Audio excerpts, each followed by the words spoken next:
welcome to Noonzzz. Here, sleep doesn't come from silence, but from a gentle story. You don't have to fall asleep just yet. Just stay a little longer. Everything will feel lighter soon.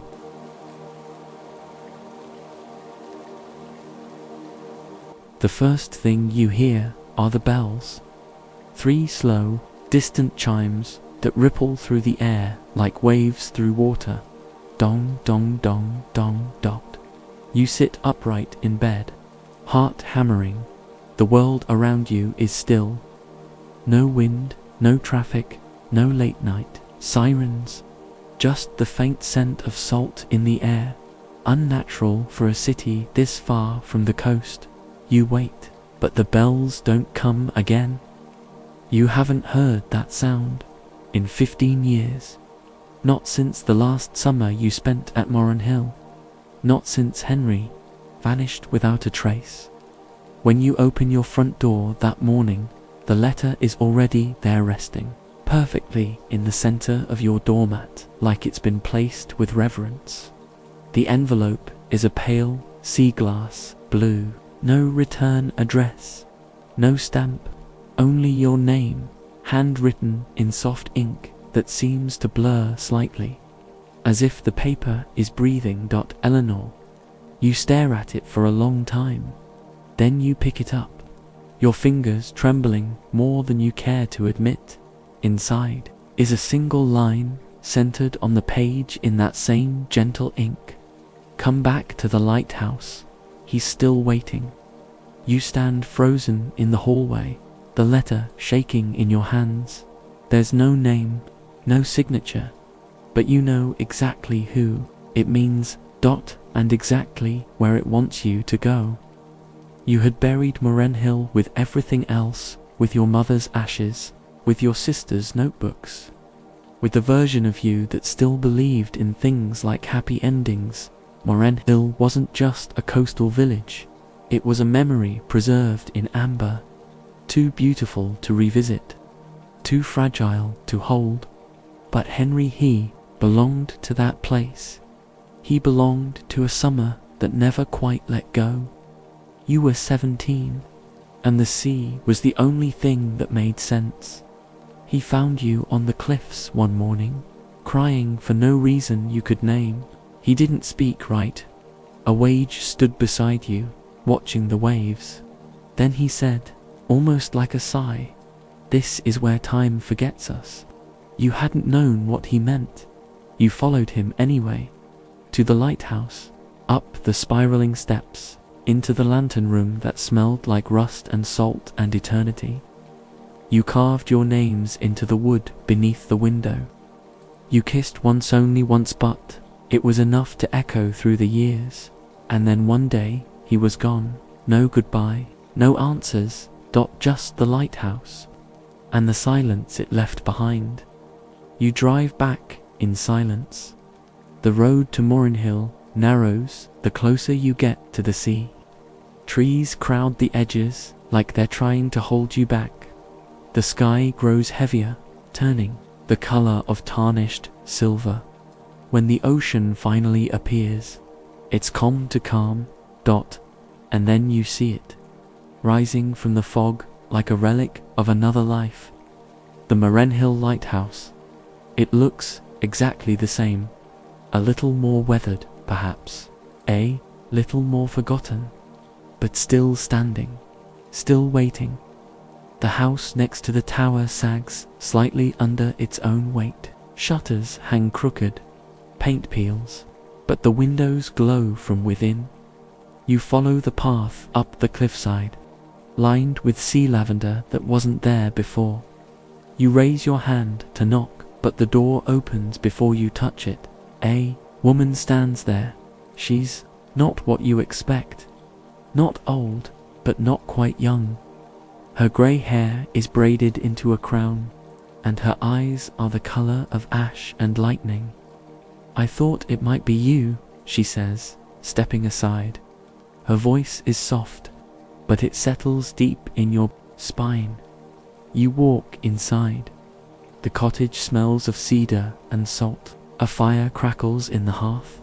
A cat lifts its head from an old armchair, blinks at you once, then closes its eyes again. He left pieces of himself behind, the woman says, handing you a cup of tea. You don't ask who she means. You already know. She gestures toward the narrow staircase. He's up there, in a way. But don't turn on the light until the clock chimes 3. You pause. Why? Because that's when the past and present can speak again. She presses something into your hand. A brass key. The metal is cool and too familiar. You climb the lighthouse steps one by one, the air thickening as you rise. Every turn brings back a memory, his voice echoing off the walls. The way your laughter used to chase each other up the spiral at the top. You unlock the lantern room. Dust coats the glass. The great light stands dormant. The silence is deep enough to drown in. And then, dong, dong, dong, 3 perfect chimes. The light shudders to life. A slow golden bloom, and in the reflection on the curved glass you see him. Henry, he's standing behind you, smiling, like no time has passed at all. For a few seconds, you forget how to breathe. Not because he's there, not just that, but because he looks exactly the same. His hair still messy from sea winds, that familiar softness around his eyes, the same quiet steadiness in the way he stands, as if the world might fall apart but he would not. You turn round, instinctively, half expecting the reflection to vanish. But there he is, standing by the window, real as rain, framed by moonlight. The sea beyond him lies flat and silver, like a memory unspoken. Henry, whisper, his name tastes foreign on your tongue, like something sacred you've said only in dreams. He smiles, and it's that same lopsided grin you once traced with your thumb, back when time still felt endless. I didn't think you'd come, he says softly. You don't move, don't speak. You're too busy trying to stitch the sight of him into your bones before it slips away again. Am I dreaming? You ask. He tilts his head, amused. You always asked that, even then. Then, in the lantern room, that summer, you'd close your eyes and say, "Tell me this is real." I didn't want to lose it. You say, "I know." Silence stretches between you, but it doesn't ache like it used to, not yet. He walks closer, careful, like he's afraid the floor might crack beneath your feet. You notice it, now there's a faint glow to his skin, not unnatural, but distant, like someone remembered him too clearly and the memory refused to fade. He's not a ghost, but he's not fully here, either. You disappeared, you murmur, voice breaking at the edge. You left without I didn't leave, he interrupts, gently. I was taken. The word hits the room like a cold wind. Your eyes narrow. By who? But he doesn't answer. Instead, he reaches for your hand. His touch is warm, steady, and heartbreakingly familiar. Come outside with me, he says. There's something I need to show you. The lighthouse door creaks open and you step into the night. The sky is unusually clear. Stars spill across the horizon, brighter than you've seen in years. The sea breathes slowly below, waves barely rising, but something's different. You feel it in your spine, in the stillness that isn't quiet, but watchful, like the coast is holding its breath. Henry leads you past the old path, down a narrow trail half swallowed by dune grass. I used to walk this path with you, he says. You nod. I remember. You said it was where the world forgot how to lie. He chuckles softly. Did I really say that? You did. You were full of impossible things. I was full of you. The words stop you cold. He keeps walking. Eventually, the trail ends at a small cove, shielded by jagged rocks. You've been here before. This is where you first kissed, where he pressed a pebble into your palm and said, "Even the smallest thing can hold the weight of forever." The memory stings now. Henry sits on the sand and gestures for you to join him. You do, slowly, folding yourself beside him as if the years haven't bent your back. "I wasn't supposed to stay," he says, voice low. "Not in your world." You blink. What does that mean? He digs his fingers into the sand. "They said I was ... misplaced. A soul borrowed too long. But the lighthouse," he pauses. "It's not just a beacon. It's a threshold. A threshold to where? To where memory doesn't decay. Where people like me, people caught between timelines, wait." You stare at him, your breath hitching. "Are you saying you died?" "No," he says. "Not exactly. I fractured." The word hangs strangely in the air. "Part of me stayed here. The part that loved you. The part that refused to move on." You close your eyes. Wind picks up around you, brushing salt into your skin. "I waited," you whisper. "I waited so long. I know. You didn't come back. I wasn't allowed to." You open your eyes, and he's staring at you with so much sadness. It splits you open. "They said I could stay a little longer," he says. "To explain, to return what was taken, taken."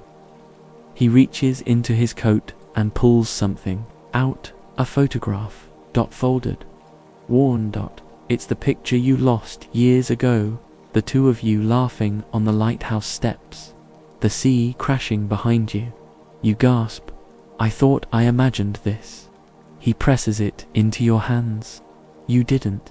Behind you, the lighthouse pulses once with light. The chimes sound again. 1, 2. Henry stands. "I don't have much time left. Don't you?" plead, standing with him. "Please don't go again." He cups your cheek, and it feels like summer. "You have to remember," he says. "Not just the good parts. All of it.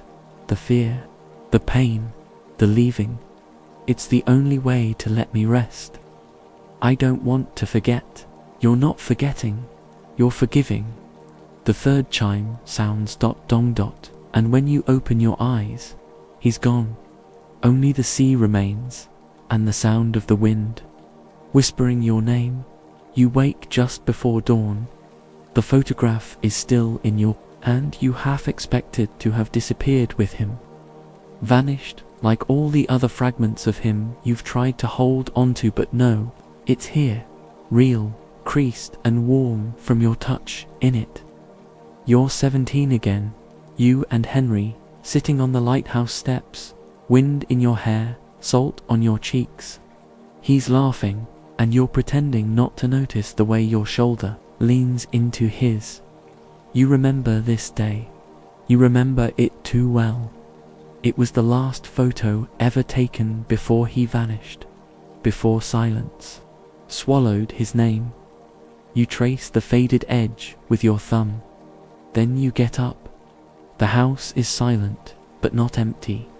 You walk down the creaking staircase, each board groaning like it remembers your footsteps from long ago. In the main room, the fireplace is cold, the kettle half full on the stove, but someone has placed a folded wool blanket on the back of the chair. You weren't alone last night, that much is clear. But where is she? The woman with lightning in her eyes. The one who gave you the key. You call out softly. No answer. Only the distant hush of waves beyond the window. Then you notice something odd. The photograph, the one Henry gave you, is no longer just in your hand. It's on the mantel now, framed, like it's always been there. Your heart skips. You step closer. The frame is dustless. The glass is clean. It doesn't make sense. You move to the windows. Outside, the sea is restless. Today, grey and heaving. The sky has lost its stars, replaced by a dull, heavy fog that presses against the glass like it wants to come inside. You need air. You open the door and step out. The cold bites your skin, but it feels honest, anchoring. The lighthouse looms above you, as still as ever, yet something about it feels changed. Not physically, not visibly, but in its presence, as if it's no longer just a structure, it's aware of you now. You begin walking, not toward the tower, but toward the other path, the one that curls behind the house, where you used to pick shells with Henry, when the tide was low. You're not sure why your feet carry you there, but you follow them anyway. The path is overgrown but walkable. You pass the blackberry bush that Henry once fell into trying to impress you. The memory makes your lips twitch, then falter, and then you see it. A second house, small, low-roofed, tucked beneath a bluff you don't remember ever noticing. It's made of sea-worn stone, the kind that's been shaped by decades of salt and wind. You pause in front of the door. It's ajar, not wide open, just enough to feel deliberate. You push it open slowly. Inside, it's dim and quiet. Dust hangs like breath in the air, and there, on the walls are photographs, dozens of them, all of you. You, as a child, with scraped knees and a toy sailboat. You, standing beside Henry, laughing with your eyes shut. You, older, alone, staring out the window of your apartment last winter. How your breath catches. Some of these pictures were never taken, not by anyone. You know, not in places. You remember being watched. Your fingers hover over the frame closest to you. It's dated March 3rd, 2015. You were crying that night. You never told anyone, and yet here it is, captured, held, remembered, double quotes. Do you see now? The voice behind you is soft, familiar. You turn, it's her, the woman from the night before. Only now, her eyes are not lightning, they're grief. They weren't just memories, she says. He was collecting them, keeping you close. You mean Henry, you whisper. She nods. He didn't vanish. Not completely, he fractured.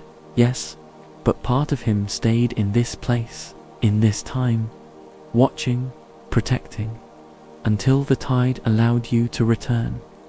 Your voice cracks. Why me? Because you're the anchor, she says simply. You're the one thing he could never let go of. You sit down slowly, knees unsteady. The woman pours tea from a kettle you hadn't seen. Steam rises between you, carrying scents of time and sea air. There's more, she says. Things you haven't remembered yet.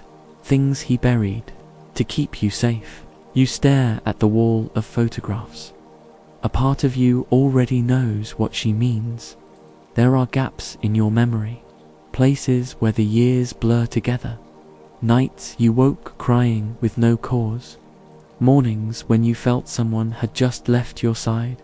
You thought it was grief. Maybe it was. But maybe it was also him. Why now? You ask, voice barely audible. Why is he appearing now? She sips her tea, sets it down gently. Because something is changing, she says. Something is breaking. The veil between what was and what is, it's thinning, and soon it may tear. She meets your eyes. When that happens, the parts of him that remain here will be pulled away. He'll be gone, Eleanor, for good. The thought punches through your chest. You grip the edge of the table to steady yourself. What do I do? You remember, she says. You go deeper. Follow the path backward. Let the memories return. But they hurt. They always do.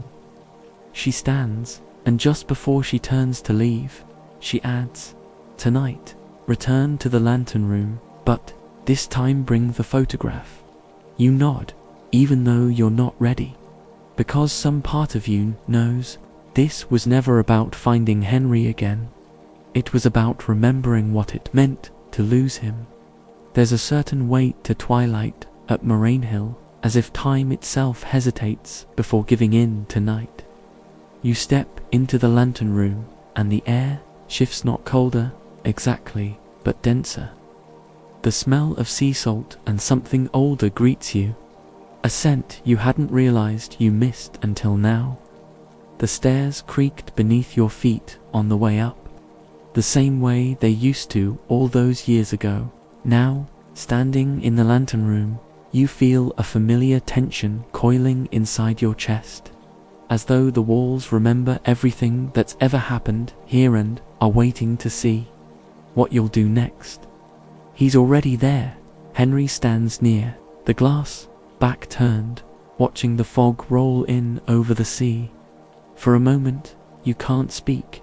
He's more present than he's been in any vision before, more solid, more alive. There's color in his face now, warmth in his posture. When he turns to face you, it's not with surprise, but with a quiet kind of knowing. "I was hoping you'd come," he says. "I wasn't sure I would," you admit, stepping closer, "not because I didn't want to, because I wasn't sure I could handle it." He offers a gentle nod, the kind that tells you he understands more than you've said. "Is this real?" you ask. His eyes soften. "It's real enough." You both stand there for a while, not speaking, just listening to the sea move beyond the walls. The lantern hums faintly above, though it hasn't been lit in years.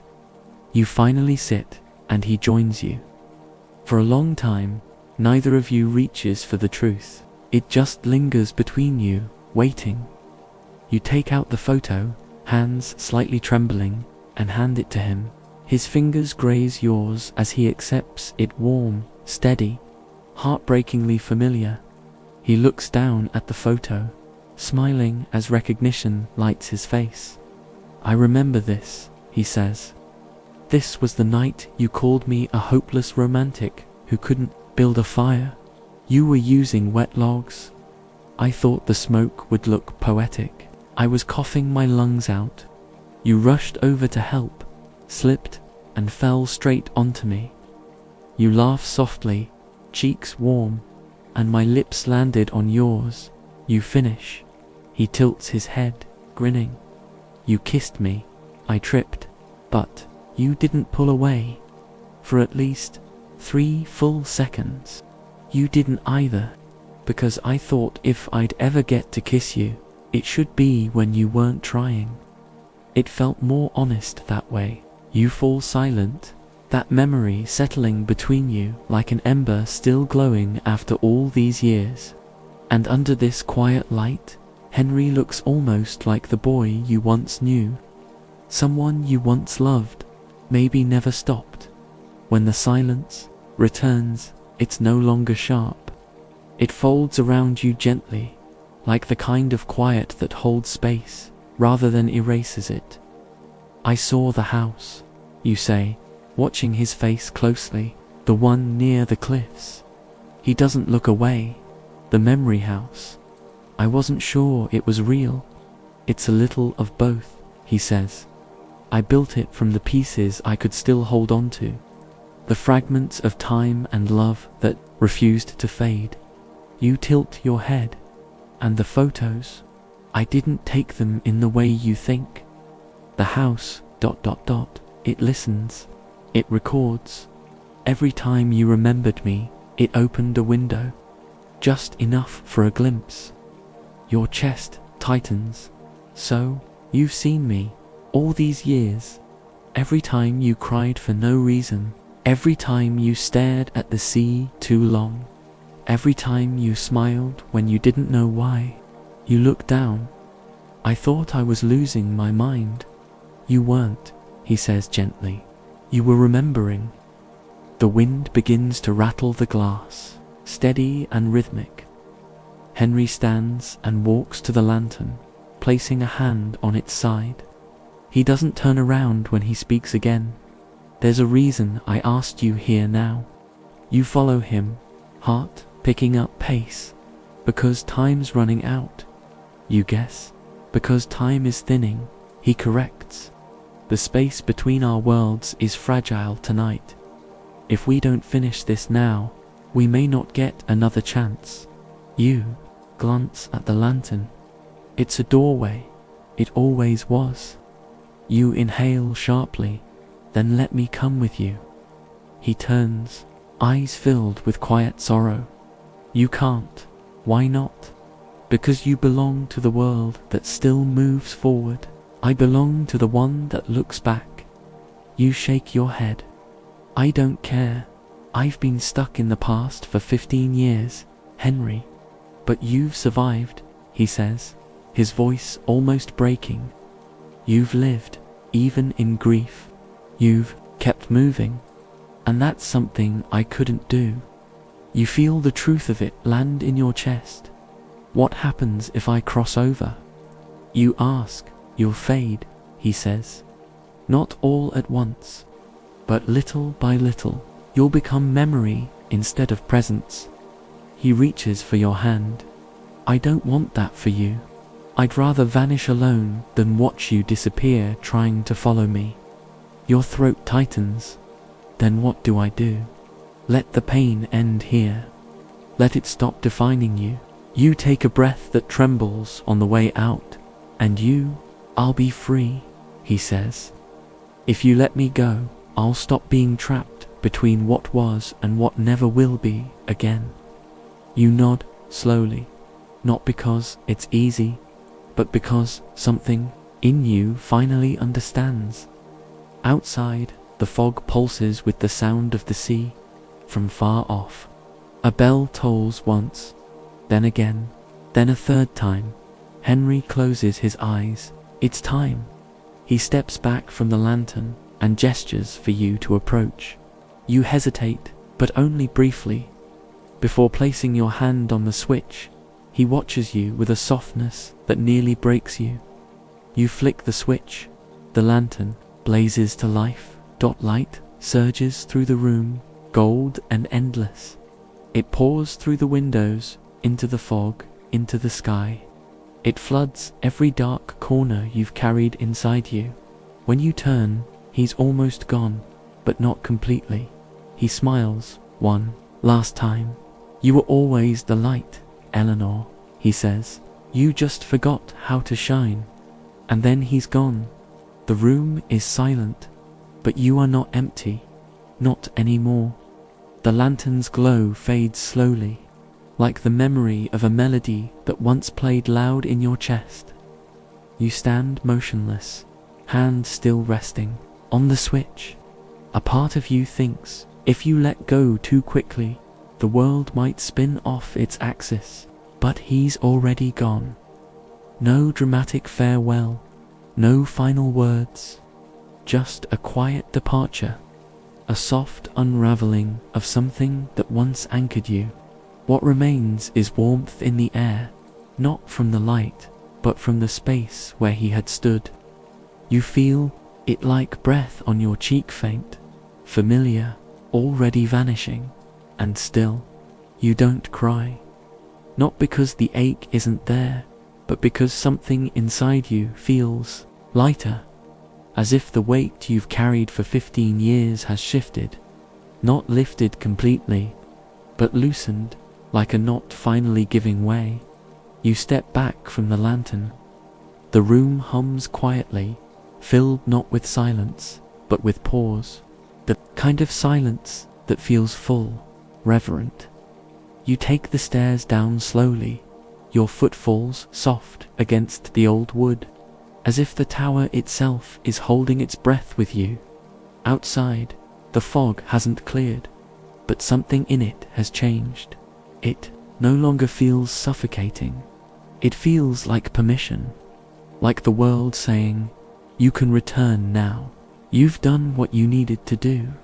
You walk across the field toward the memory house, not hurried, not unsure, but with a rhythm that matches your heartbeat. There is no rush, just a strange need to feel each step, each inch of earth beneath your feet. Your coat brushes your knees. The wind hums low, curling round your arms like a companion. The house waits for you, not glowing now, not whispering, just waiting. You reach the door and pause, half expecting it to resist. But it doesn't.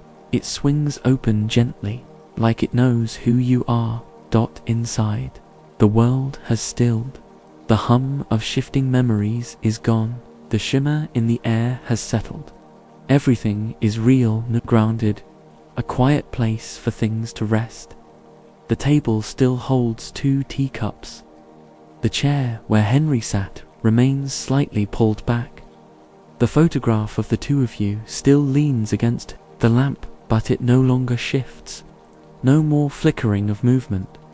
Just a still image, a record, a keepsake. You move toward the shelf where once the photographs pulsed with life. They now lie quiet. You lift one, a picture of you and Henry standing in the garden behind the lighthouse. Your fingers laced, his head turned toward you with a half-laugh caught mid-air. You stare at it for a long moment. It doesn't hurt, it doesn't pull, it simply is. You set it down and reach for the one behind it and freeze. This one is different, not because of its age or color, but because you don't recognize it. It's your mother, much younger than you've ever seen her, her hair in a braid, her coat caught in the wind. She's standing in front of the lighthouse, her expression unreadable. Her eyes, however, catch you off guard. They're not sad or joyful. They're aware. You turn the photo over. There, in her careful handwriting, "If the light returns, so will the truth." Your breath catches. The room feels colder now. Or maybe it's just you pulling inward. You glance around, scanning the walls, the corners. Everything looks the same but feels altered, like the moment right before a storm. You walk slowly around the shelves, fingers tracing the wood, and then something shifts beneath your touch. A groove. You press. A low click echoes. The bookcase shudders softly, and a door appears. It's small, barely more than a seam in the wall, but it opens with a groan, revealing narrow stairs descending into darkness. You stare into the shadows. Your pulse quickens. This was never part of your memories, not part of Henry's house, not part of anything you thought you knew. Yet somehow, it feels like it's always been here, waiting for you. Your foot finds the first step, then the next. The wood is cool under your soles. The darkness is thick, but not suffocating. It wraps around you like velvet, dense, but soft. You descend slowly, 3 steps, 6, 10, and with each one, you feel yourself stepping not into fear, but into purpose.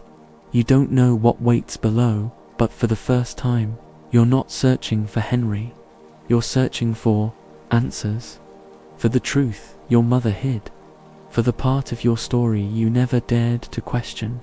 And as the shadows close in around you, you realize this isn't the end of the memory. It's the beginning of what was buried beneath it. The air grows colder with each step. It's not just the absence of warmth, it's the presence of something older, something that hasn't been disturbed in years, maybe decades. You grip the narrow railing as you descend, letting your fingers guide you when the shadows thicken. There's no light down here, no glow from the lantern above, only a soft, almost inaudible hum like electricity buried deep within the stone. Finally, Your feet land on solid ground. The floor is made of cement, uneven and cracked in places, but solid. The air smells of dust, seawater, and rusted metal. A small hallway stretches before you. On either side, doors wooden, some slightly ajar, others shut tight. You walk slowly, the only sound your breath echoing off stone walls. You reach the first door. It groans as it opens. Inside, a narrow cot, a writing desk, a stack of yellowed papers, a rusted lamp, and on the desk, photographs, dozens, not of Henry, not of you, of children, faces you don't recognize, captured in black and white, most of them unsmiling, blank stares, some with wires trailing off their temples, others sitting in metal chairs under strange machinery. You shuffle through them, heart tightening. A name repeats on the back of several photos. Clara D. Your mother's name. You freeze. One photo shows a young girl 8 or 9 standing outside the lighthouse with a clipboard in hand. Her stance is too serious for her age.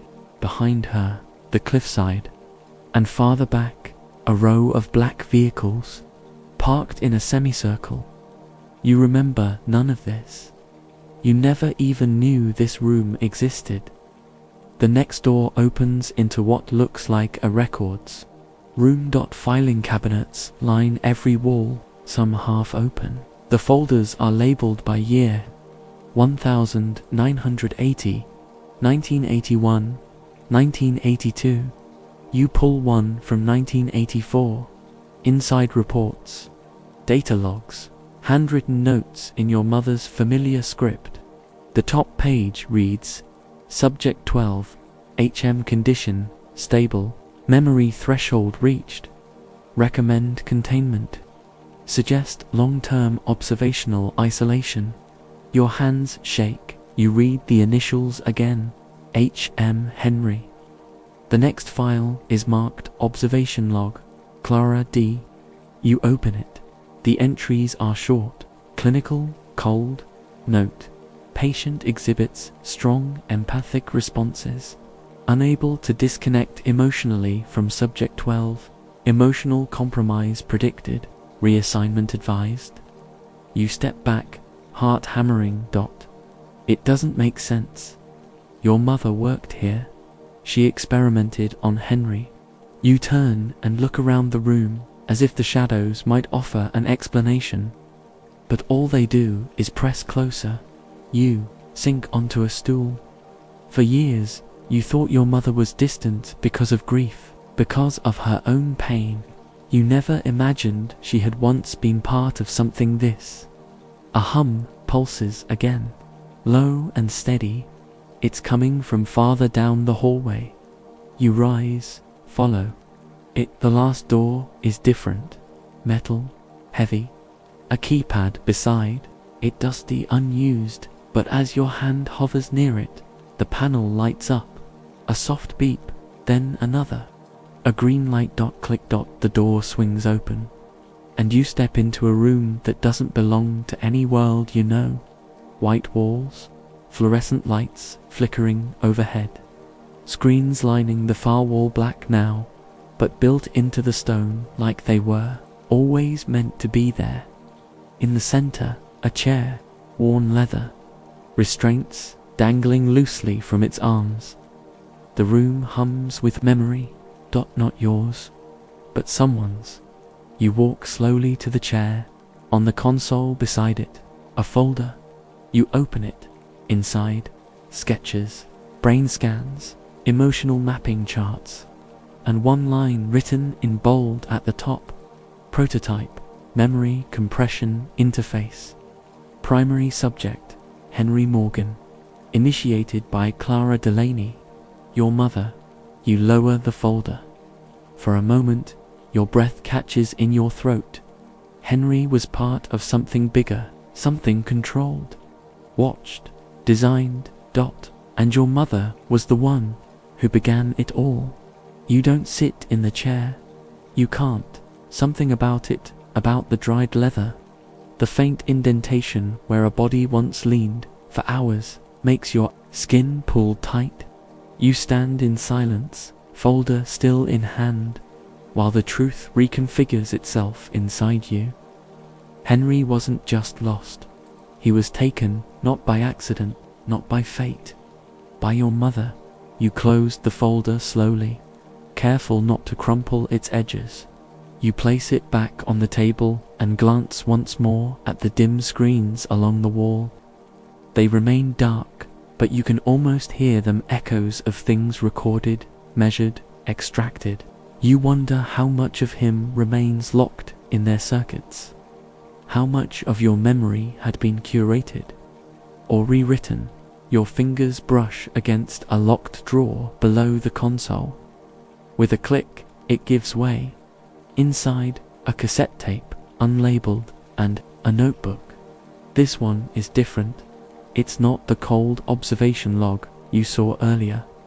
This is personal, handwritten, margins cluttered, the kind of thing written not for others, but to survive your own thoughts. You flip it open. The first page reads, in the familiar slant of your mother's script, "If anyone finds this, I wasn't the villain, but I can no longer claim to be innocent." You sit down, but not in the chair on the floor, legs crossed, notebook resting on your lap like a confession. Her entries begin in 1983. At first, she was a technician, young, ambitious, recruited by a covert neuroscience division backed by private funding. Their goal, to compress and preserve memories as transferable data. The implications were staggering.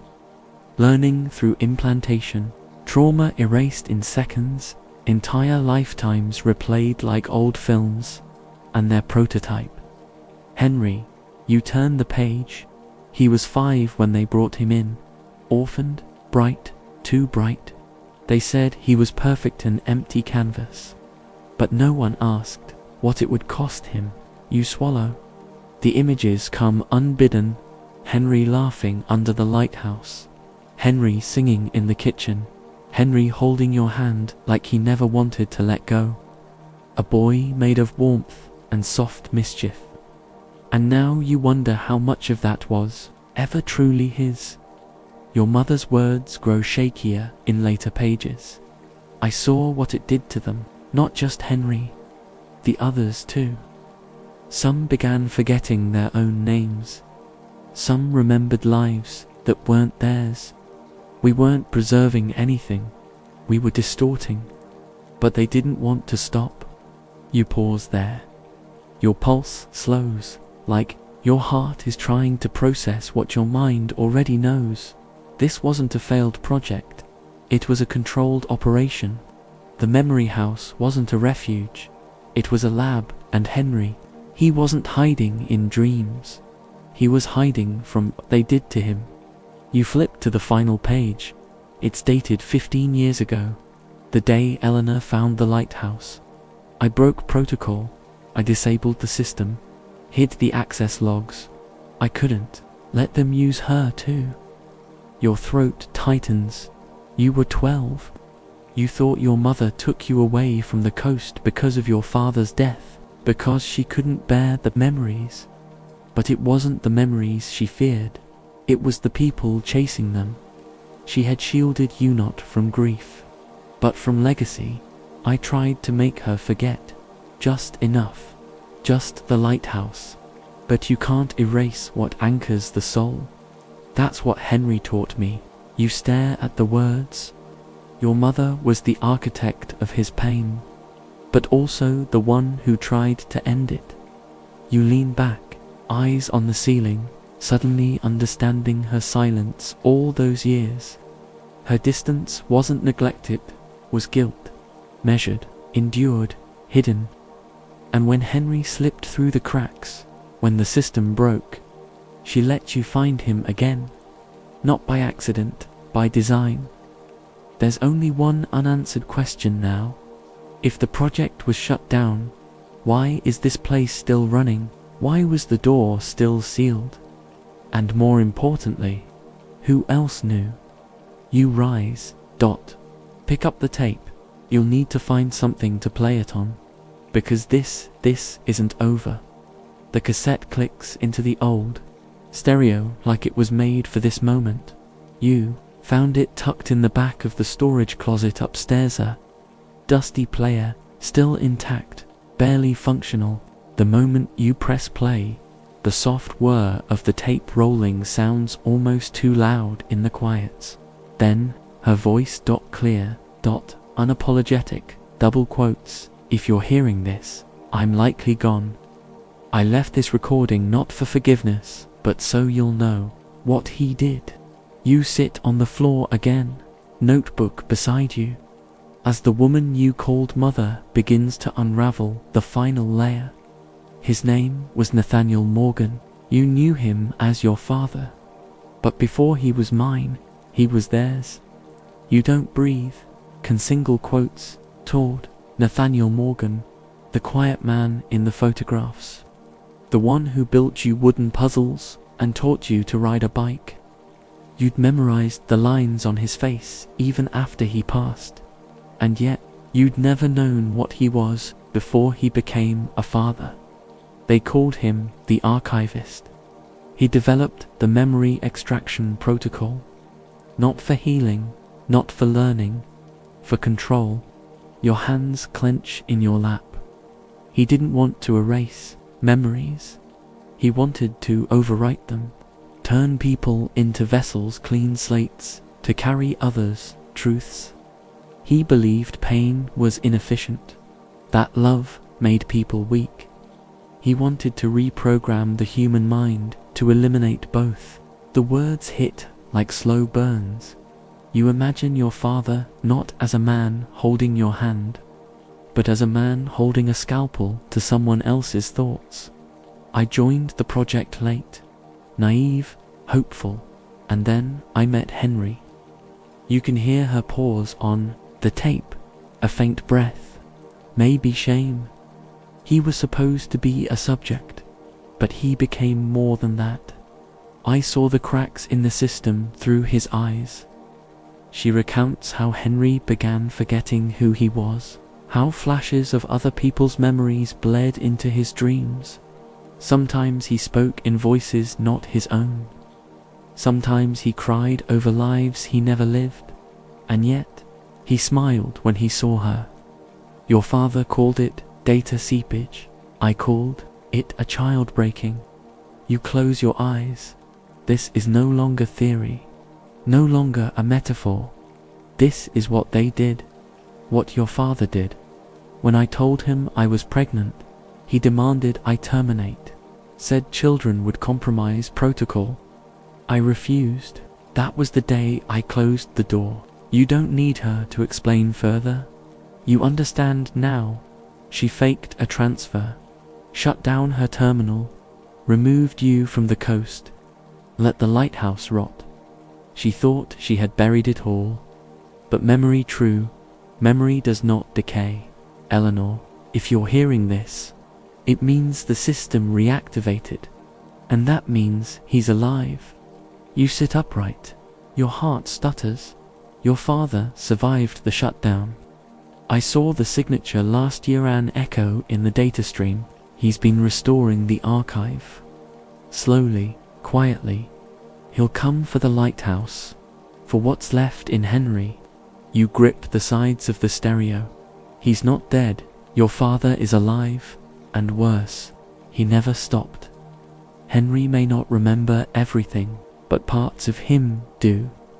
That's why the house reawakened when you returned. The system responded to both of you, because you were always part of it. The tape clicks softly, then falls silent. You sit in that silence for a long time. No longer a grieving daughter, no longer just a memory keeper, but someone caught between the brokenness of two legacies. You rise. There's no more doubt now. This wasn't a story of ghosts. It was a war between those who erased and those who remembered. And it's not over. You expected echoes, expected emptiness, But when you and Henry reach the lighthouse, the doors are already open and the hum inside is alive. Lights pulse along the walls. Consoles blink awake. The scent of ozone and old copper fills the air like static. Before a storm, he's here. Nathaniel Morgan stands at the center of it all. Hands clasped behind his back, spine straight, like a man who never left. He turns as you enter.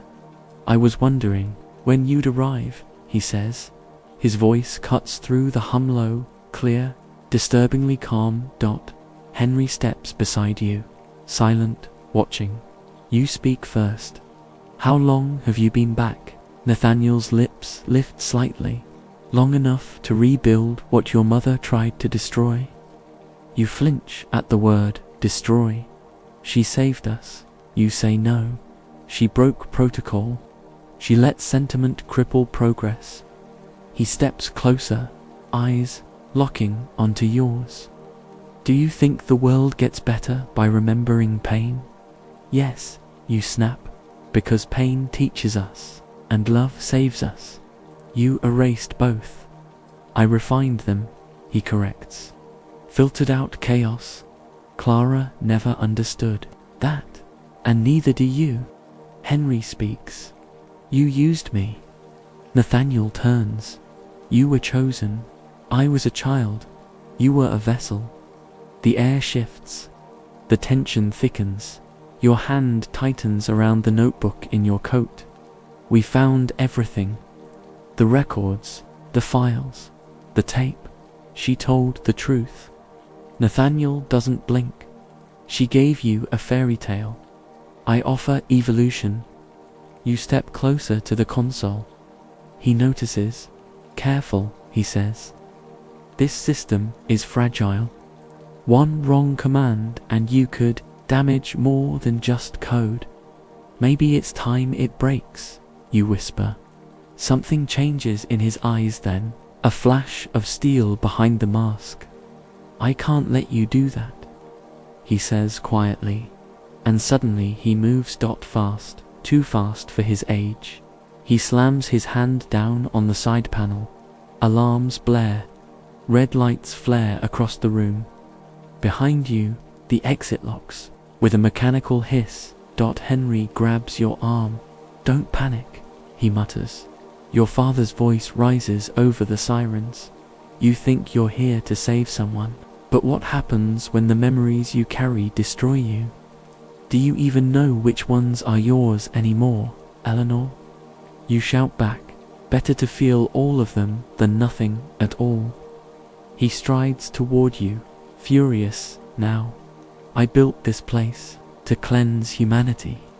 I watched generations lose themselves in grief and rage.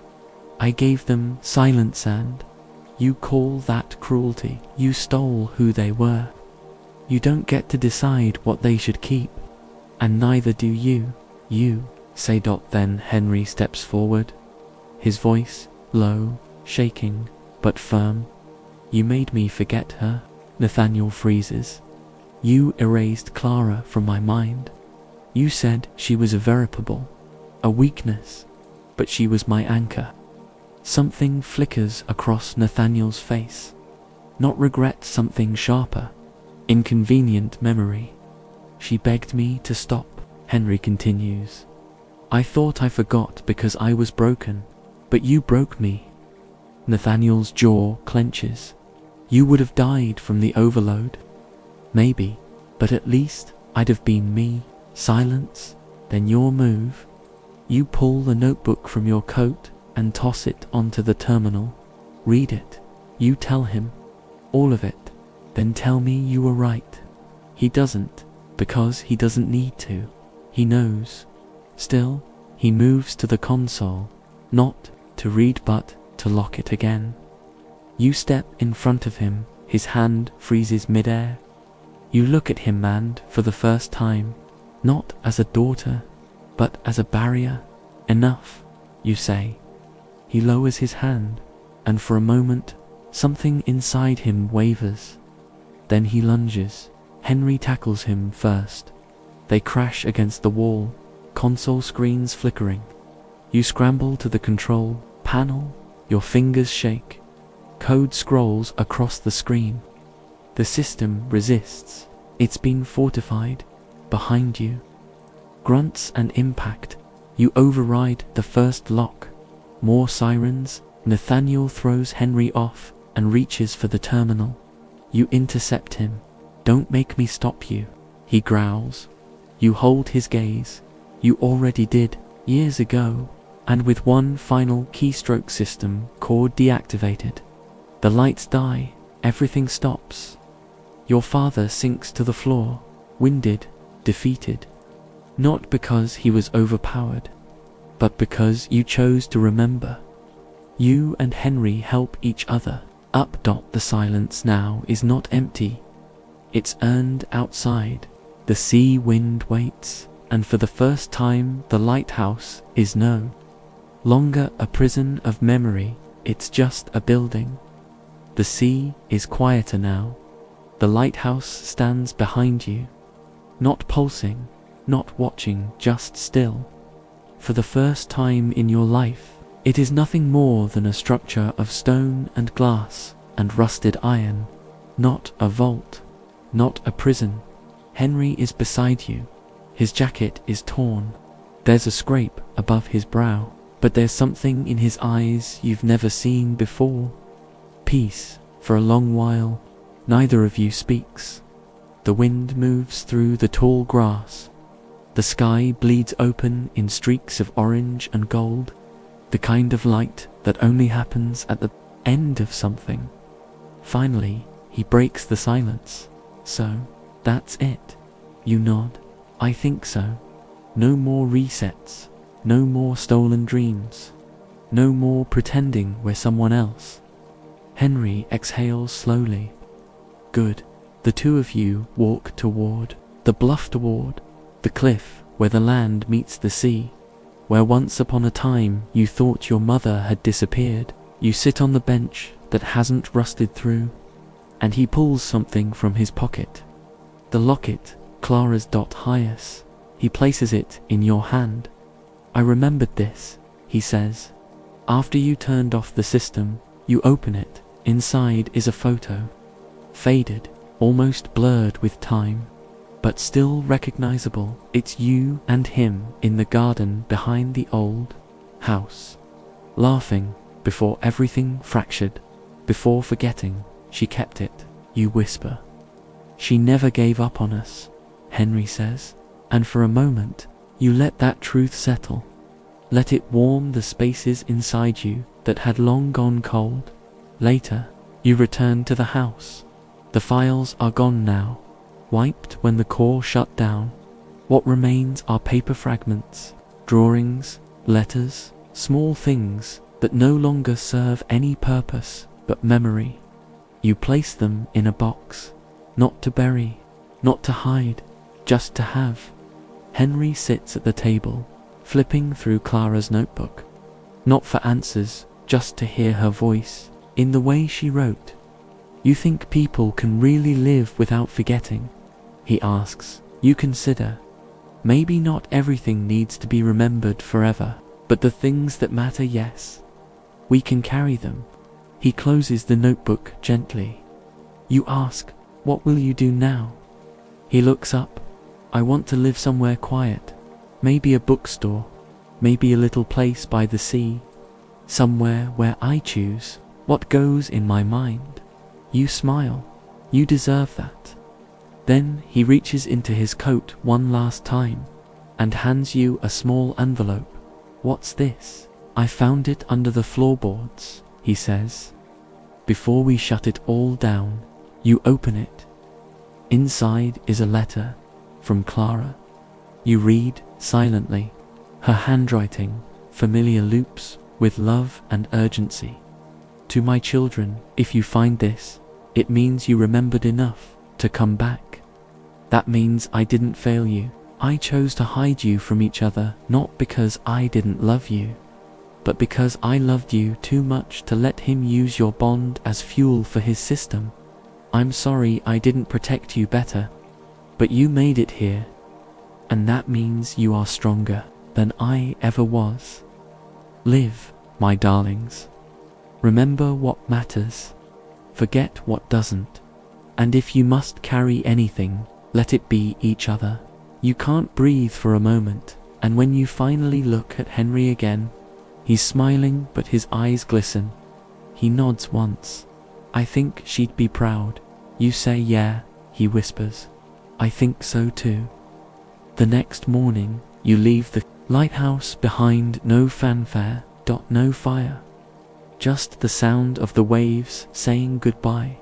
You and Henry part ways at the station, but not before he says, "Come find me if you ever forget again." You smile, "Only if you promise to remind me." Then he hugs you, and for the first time, it's not like holding a stranger. It's like coming home. You board the train, sit by the window, and as the trees blur past, you pull Clara's letter from your coat. Folded neatly inside is the photo from the locket. A piece of you, and a piece of what came before. You hold it tightly, not to trap the memory, but to honor it, because you finally understand. Now, the past isn't something to run from or erase, it's something to hold just lightly enough to let it breathe.